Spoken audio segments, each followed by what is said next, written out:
నా గుద్దల బత్తాయి పట్టదురా.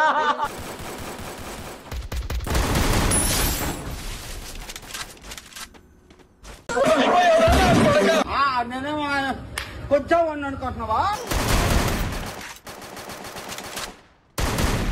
ఎందుకు పుడతారో కూడా తెలియదండి మనుషులు. కొంతమంది బేసిక్ సెన్స్ ఉండదు మనుషుల దగ్గర.